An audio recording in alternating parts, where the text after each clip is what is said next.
welcome back to SEMA's podcast. Y'all ready for this? Where we talk about all things emergency preparedness to make sure that you and your family are ready for any type of natural or man-made disaster right here in Chatham County. This week, we are joined by the Savannah Heritage Emergency Response, Glenda Anderson. Glenda, thank you so much for being here. Thank you for having me, Chelsea. It's a pleasure to be able to talk about our historical and cultural organizations. Yes, ma'am. We are very excited. Now, Glenda has been a huge partner of ours the last several years for as long as I've been here. So, Glenda, we're so excited to have you finally get to join our podcast after a couple of months getting ready and moving forward with our podcast. So we're very excited to have you. And then listeners, my co-host today is none other than the Mark Adams. You may recognize him from our damage assessment piece. Clearly, he loves preservation and damage assessment because those are the ones that he has been in here to talk about. Mark, thanks for joining us today. Thanks, Chelsea. Glad to be here. Glad to be back. And, Mark's wife gave him a hard time after the last one because of some of the things that he was doing. So he's very prepared this time. He switched his chair out. He's gotten things ready. So Jennifer, he's ready for you. And he's got everything ready to go. I'm excited that you're back, Mark. And we're going to make this one absolutely awesome. All right. So Glenda, we are talking today about preserving Chatham County's history. I'm specifically talking about preservation of our historical districts and our cultural districts. So I know that SHER, or Savannah Heritage Emergency Response, plays a really big role in that. Can you talk to our listeners about what SHER is and what your role is within SHER? Surely. Savannah Heritage Emergency Response is a single county, totally voluntary cooperative of representatives of Chatham County's natural, cultural, and historical assets.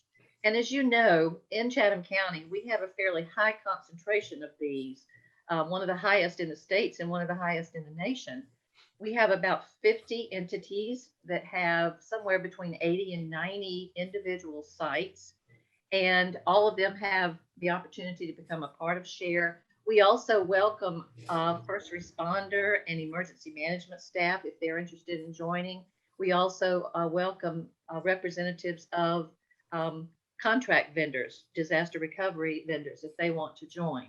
But our stated purpose is to act as a bridge between first responders, emergency managers, and the NCH, Natural Cultural Historical Constituency in Chatham County, to promote, enable, and coordinate disaster preparedness and response.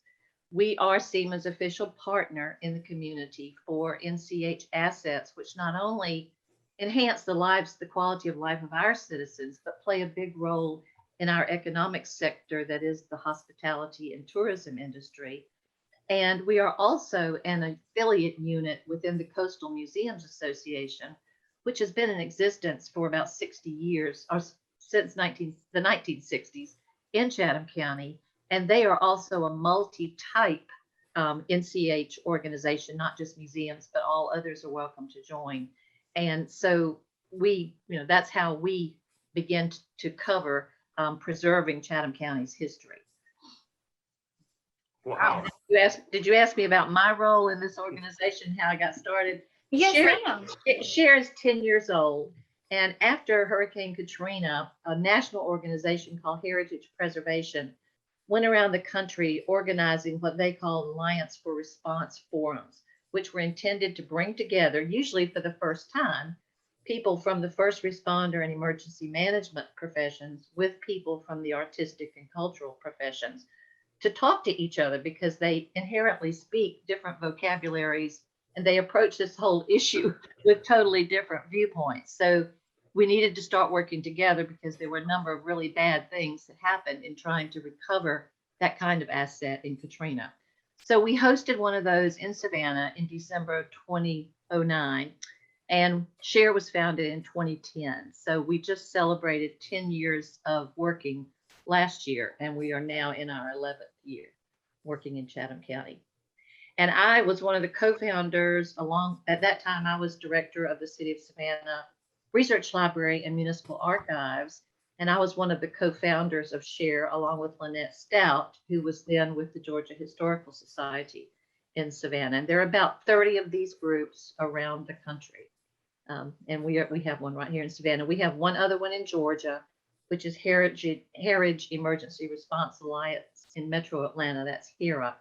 And they sort of serve to try to communicate with counties outside Metro Atlanta, other than Chatham, when there's an approaching event or when they may need recovery assistance that they don't have a great deal of capacity for within a lot of Georgia counties, or within a lot of Georgia counties EMAs as well. We are very fortunate here in the relationship we have with SEMA. Well, Glenda, you brought up Hurricane Katrina, and of course that makes us all think of Hurricane Matthew here in Savannah and Chatham County.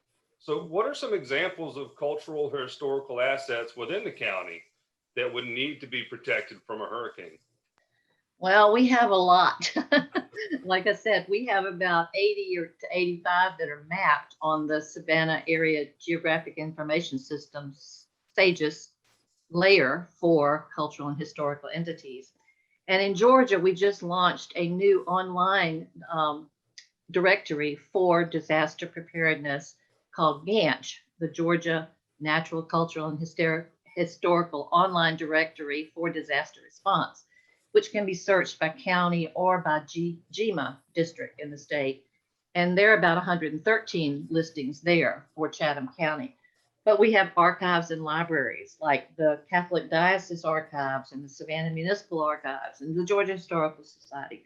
We have historic sites that are basically covering the African American heritage, like the Pinpoint Heritage Museum, the Ralph Mark Gilbert Civil Rights Museum, and one of our newest, the Savannah African Art Museum.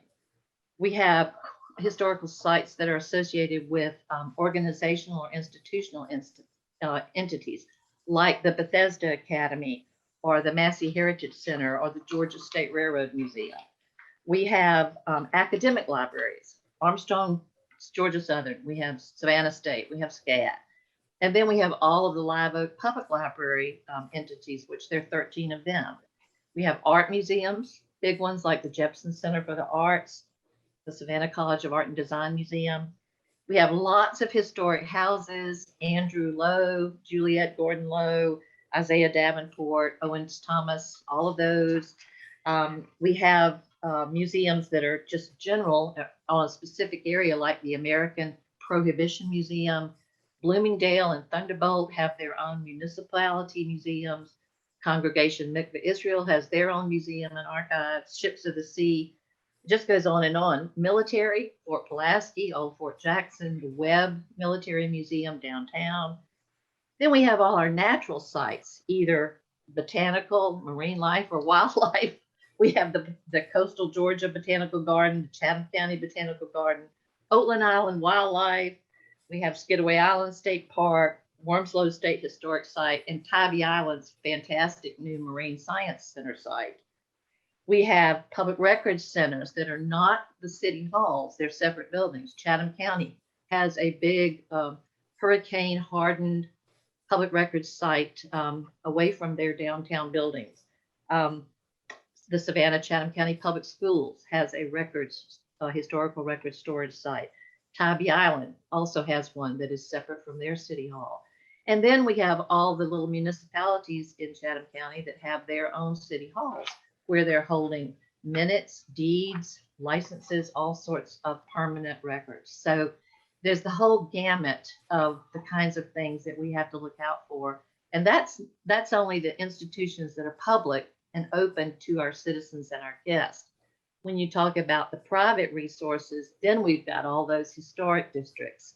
And those are more under the purview of entities like the Savannah Historic Review Board, the planning that goes on by the Metropolitan Planning Commission, and the efforts that are made by entities like the Historic Savannah Foundation, which is specifically interested in the buildings and the districts.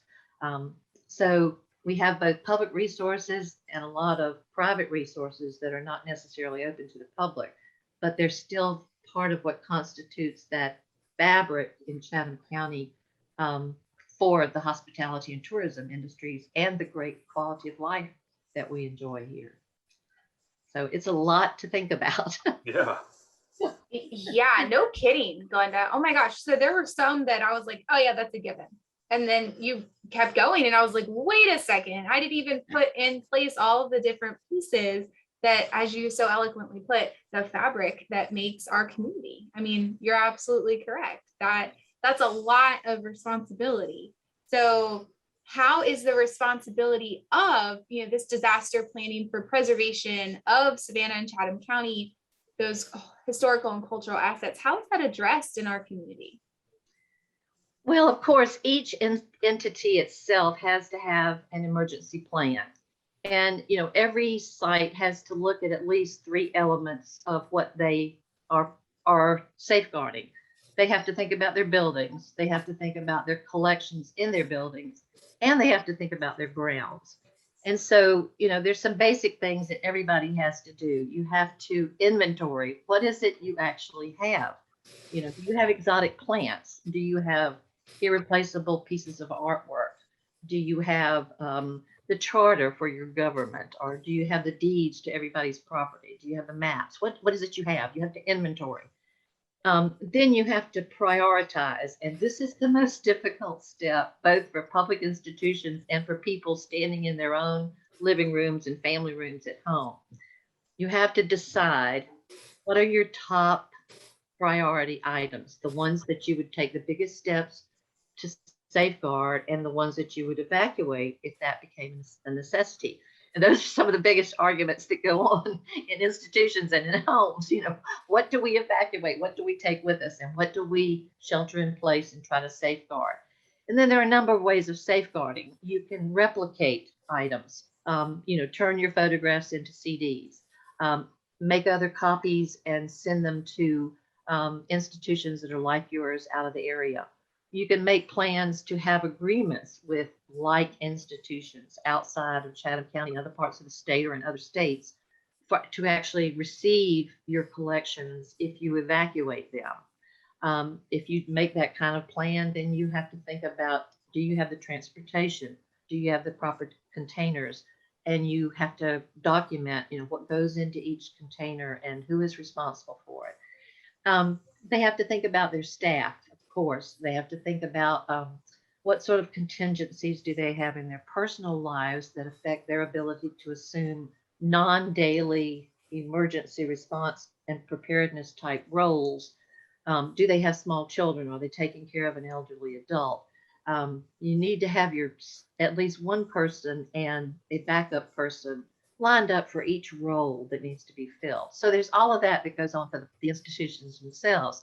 And then with SEMA, over 10 years, a lot of things have developed that are community-wide. SEMA includes NCH planning in their emergency operation plan and in their disaster recovery plan. And they itemize specific responsibilities that institutions have as part of this constituency within the community to try to fill. So those are always goals that we're working toward. Not every institution has all of those bases covered yet. But as I said, we do have our institutions mapped on the SAGES layer, which facilitates damage assessment and recovery operations because we have GIS coordinates for all of them. In the Emergency Operations Center, as you know, we also have a dashboard in the WebEOC software where we have primary and secondary cell contact information for officials with not all of these institutions, but a large number of them, and we're continually trying to grow that. So that means they get initial information for preparation and finding out if they're going to have to evacuate or if they're going to have to shelter in place, and what the storm inundation forecast may be like, or how much flooding they're going to have. So we have that. We have a relationship where we have two great points of contact in SEMA, a primary and secondary. Mark is our primary contact, and his backup is Aaron Thompson. And so we know that if something's going on, they're going to contact our representatives. We're going to get the word out on our listserv. And then when we're having conference calls, we now have the opportunity to have a representative participate in SEMA's daily conference calls so that we can communicate to our folks what's going on and they know whether to shut their doors and evacuate, or this is not going to be a major event, just take your preliminary steps. So there's a lot going on, a lot of coordination. And then one of the things that I do now that I'm a member of a state advisory board is I try to act as a coordinator and a liaison between SHER, CMA, SEMA, and our entities up the line that support us. We have a representative on GEMA who is focused on NCH issues. So that's our state level contact. And then our national level contact is somebody who's in FEMA's Heritage Emergency National Task Force office. And of course, she can connect us with professional organizations that might help specific entities that have very specific types of materials that would need particular attention or particular care taken, with regard to them. So it's a multi-layered kind of distributed responsibility for making sure that these things are properly planned for and that they're capable of surviving or being salvaged if we ever get the big one, which we're hoping we never get. Well, Glenda, it sounds like there's a lot of effort that goes into planning for these events to happen. But along with that, there's some steps that organizations can take to prepare their buildings. And one of those is just upkeep. So what are some steps or things that these businesses can do to upkeep and maintain their buildings to help keep them safe during these events? Well, they need to do an initial risk assessment and again, look at 3 areas: their buildings, their collections, and their grounds. So they need to know their context, get out and look around your building. What do you see? Look up at the trees around your building. How many of them have limbs that are hanging that have already broken off that haven't fallen yet? And how many of them have limbs that have dead leaves on them? So you get the idea that if a big wind comes through, they're going to fall. What can you do for tree maintenance and grounds maintenance? Look at the storm sewers in your immediate vicinity. Are they clogged? If we have a heavy rain, like we did with a recent event, how much water could possibly come into your building? Think about the fact that now people can have fireworks within the city limits. So a lot of those people, instead of choosing fireworks, will shoot off firearms. They go up, they come down through your roof. They make little pinpoint holes sometimes that allow water to get in. So anytime you have a big rain or we have a fireworks weekend, you need to go up in your attic and check and see, is there anything damp up there? Your roof is always one of the most critical areas of your building because water intrusion is among the most damaging aspect, both to buildings and collections. You want to think about what's, shrubbery around your building. How is it affecting your windows, for instance? After a big rain, you can check your windows, especially if you have historic windows, to see if you've got any water intrusion there, because you'll have your frames rot and you'll lose your glass and it'll become more vulnerable to wind. So there's a lot of things, and along with that annual maintenance inspection, you can get prepared checklists that tell you things to look for.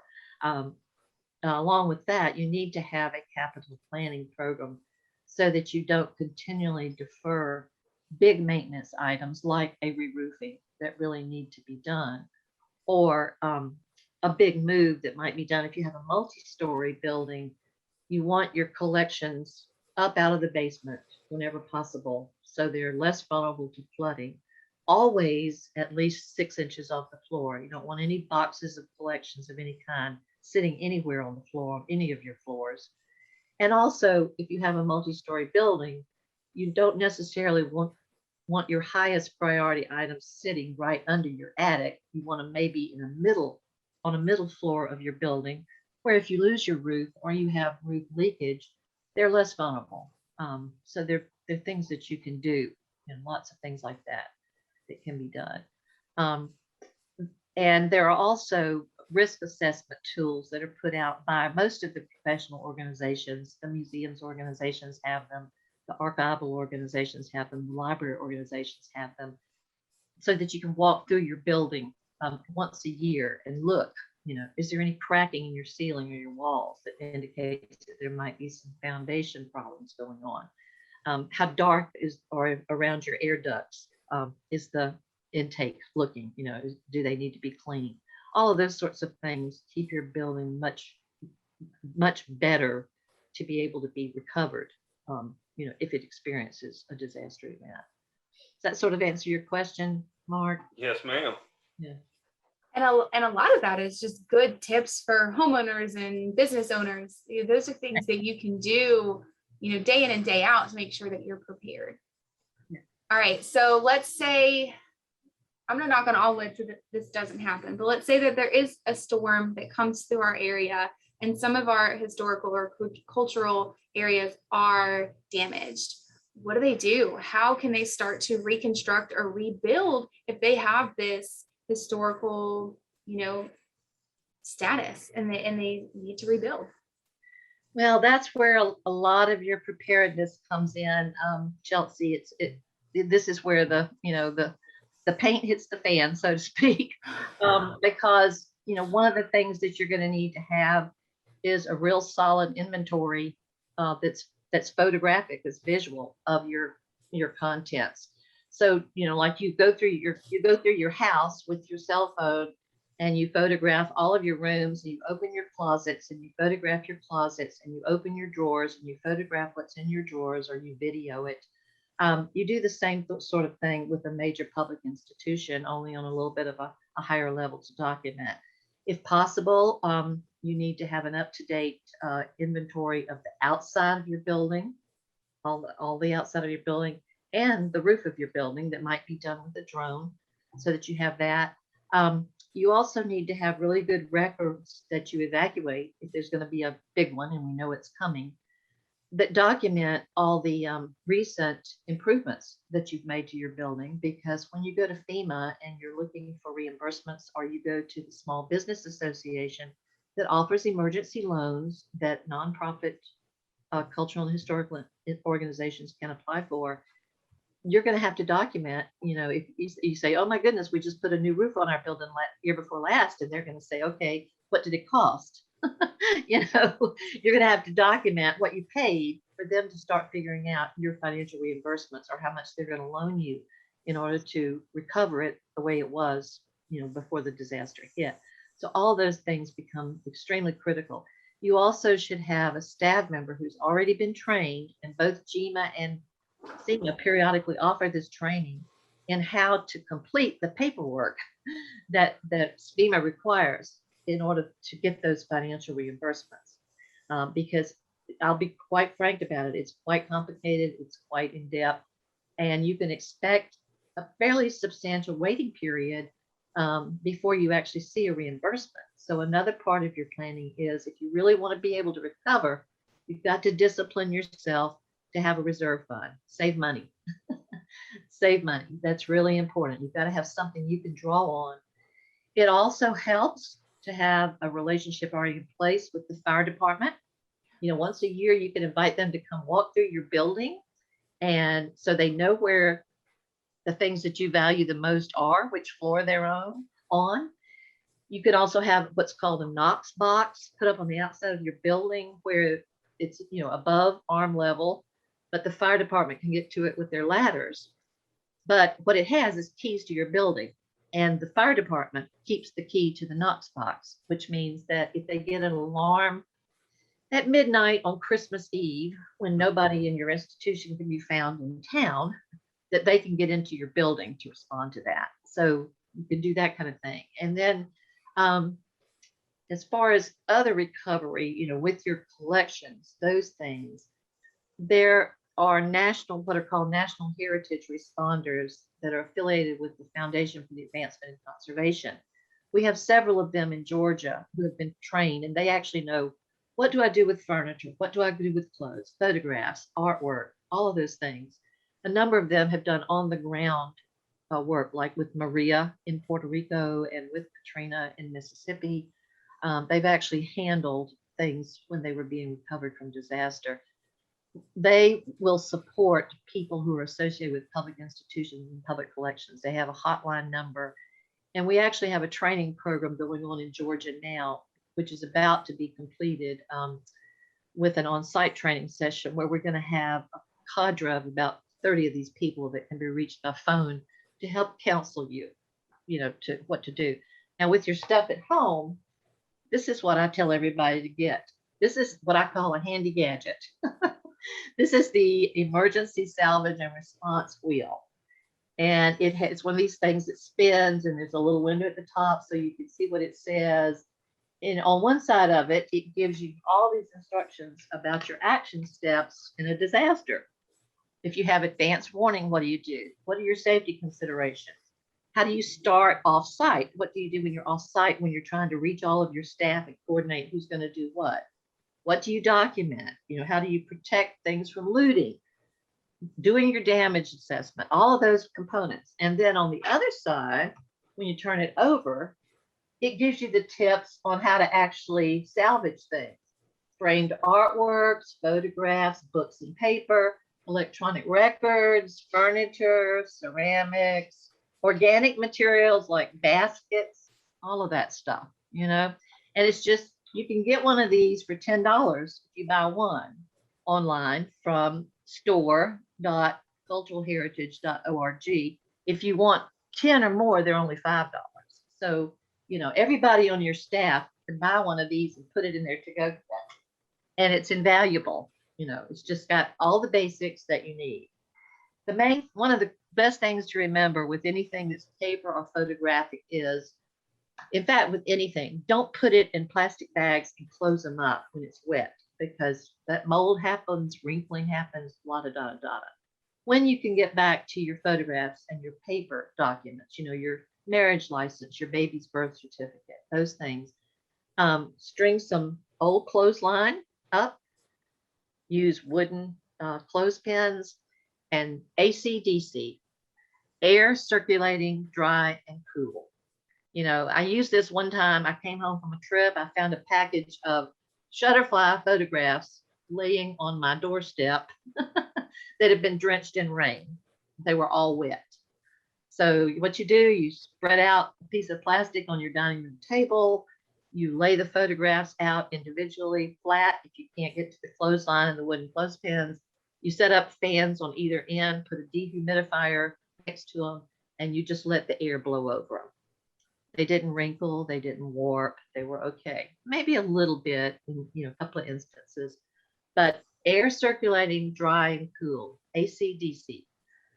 That's one of the basic tenets for recovering things. So have I answered that question? I think I've forgotten what the original question was. There's just I think you did, and then some. I think it was awesome. Okay.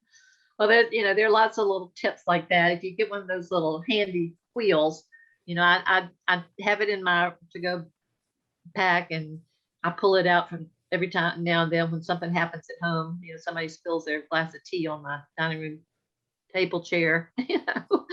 What to do, and that you got it there right at your fingertips, so you can remember. Well, But we are fortunate in Georgia because we do have some National Heritage responders who are in the Atlanta area, who have actually been on site with Hurricanes Maria and Katrina, and maybe several others. I think one of them has done 3 or 4 hurricanes aftermath, helping institutions.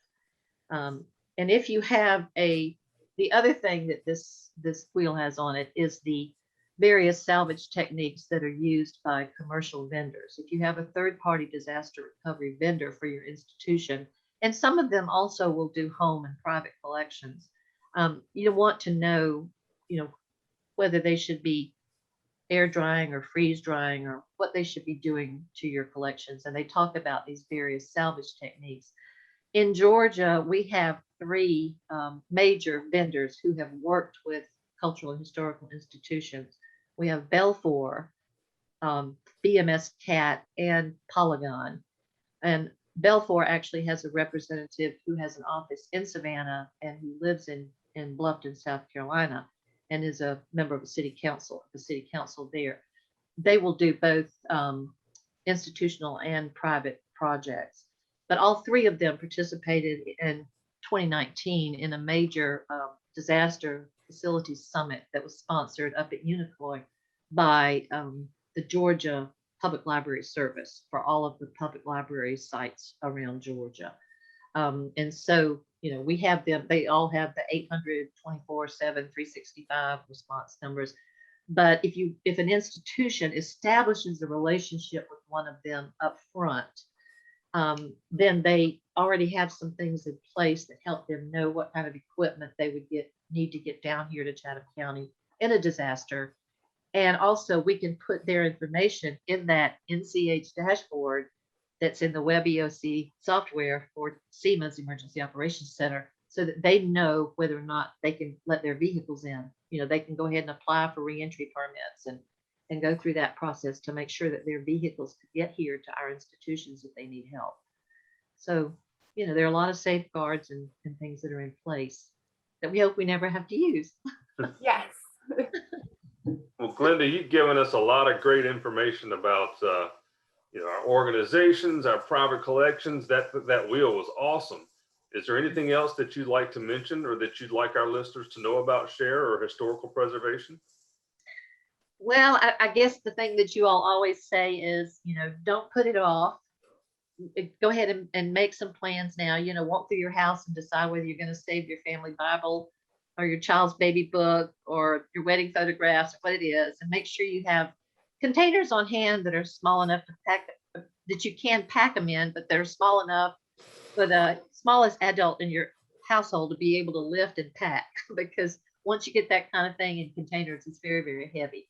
But my thought is always that our cultural institutions and our private collections are something that is very critical to our ability to be resilient as a community and to recover as individual households, individual families, and as institutions and a community, because those are the things that tell us what we have already endured as people in our communities and our families, the challenges that we've already faced and overcome. And so that keeps within us that spirit that's necessary to say, yes, this was horrible, this is awful, but we are gonna overcome it. We're gonna recover from it. We're gonna move forward and be better. And that's one of the reasons that those stories, those institutions, those collections, those buildings, those neighborhoods are so important, not just for our hospitality and tourism economy, but for the quality of life of our citizens and the ability of our community to survive and continue to be strong. Wow. Glenda, thank you so much for just your wealth of information and your wealth of knowledge. I mean, it's very clear, I hope, to our listeners how passionate you are about this. And you've been such an amazing partner over the last couple of years. So thank you for, sharing this knowledge with our listeners here today and with Mark and I. I feel like I personally came away with some information that I didn't think about before. That's and great. I think that's awesome. So I'm going to go buy one of those wheels, like definitely going to happen, and going to include that in my emergency kit. So well, great. awesome. I mean, that's the whole point. And it works two ways, Chelsea. I mean, we've learned an awful lot from SEMA as we've tried to become better prepared and more educated about how to deal with you all appropriately and how to take appropriate actions ahead of time and afterwards. So it's a two-way street. So I'm really glad that 10 or 11 years ago, the national organization said, hey, Savannah, you all have something worth preserving. Let's do something about making sure that the little bits and pieces are in place that would make it more possible for that to happen if there's ever a need for it. Yeah. Absolutely. Well, I'm excited to see what's going to continue to happen over the next, couple of months. You already mentioned that there's that class that's going to be graduating some Georgia graduates, so that we'll be able to contact them. So Glenda, maybe in a couple of months, we can have you come back and we can talk a little bit more about preserving Chatham County's history. It's a really important conversation. I'll be happy to do that if the need is there. Awesome. We'll make Mark come back too. He'll be excited about it. All So right. we're going to keep Mark busy because he's our contact person. So he gets calls from us and emails from us about all sorts of things all the time. That is awesome. All right, listeners, we're going to wrap things up here. Thank you to everybody that was stuck around and listened about preserving Chatham County's history. As you heard, we'll definitely have another one coming up in the future. Be sure to tune in next week. when we continue our National Preparedness Week episodes, or excuse me, National Preparedness Month episodes with a different topic each week. Next week, we are going to be covering youth emergency kits. So if you've got family that is under the age of 18, they need a separate type of an emergency kit. And we'll talk about what should go inside of that next week. Until then, bye guys. Bye-bye. Enjoyed it.